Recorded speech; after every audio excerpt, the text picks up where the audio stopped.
Saya yakin Pak Menteri, kita berada di dua poros untuk menyangga Indonesia yang besar ini Pak Menteri. Saya dari Aceh, Pak Menteri dari Papua.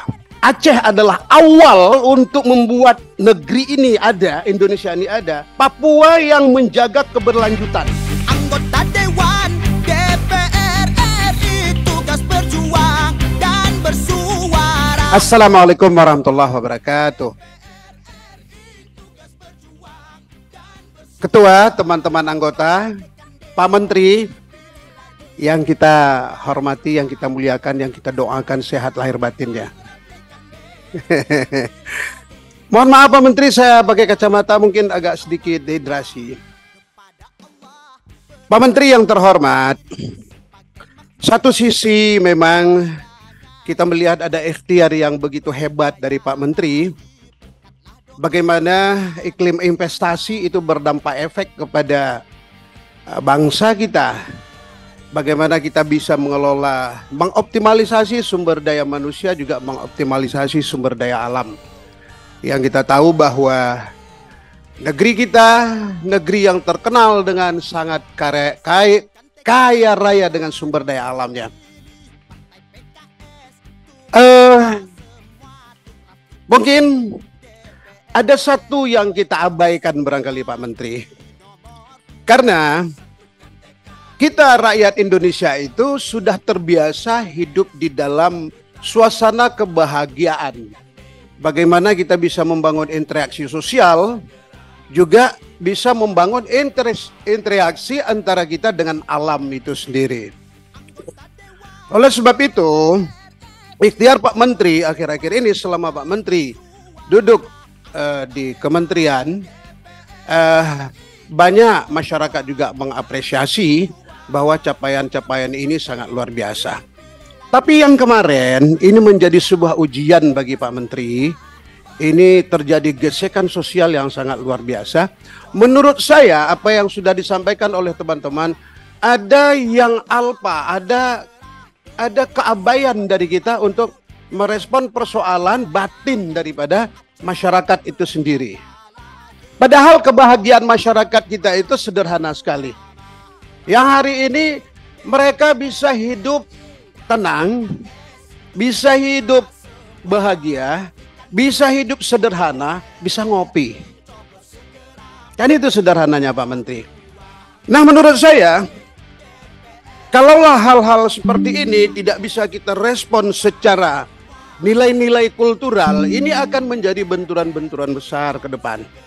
Saya ingin wabil khusus dengan situasi di Aceh. Contohnya Pak Menteri, pada tahun 70 investasi besar yang masuk ke Aceh yaitu melalui Arun LNG.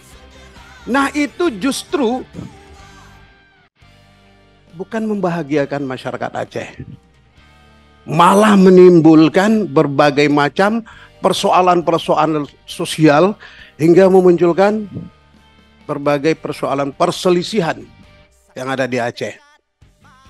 Nah, oleh sebab itu bercermin dari situ, wabil khusus dengan Aceh, dengan sumber daya alam yang sangat luar biasa, saya ingin ada satu skema, saya ingin ada satu pemikiran, saya berkeinginan ada semangat dasar bagaimana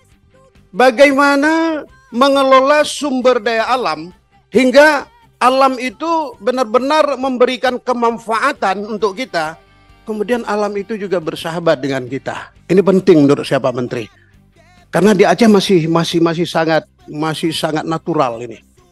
Mungkin ini cara Allah untuk menyelamatkan Aceh,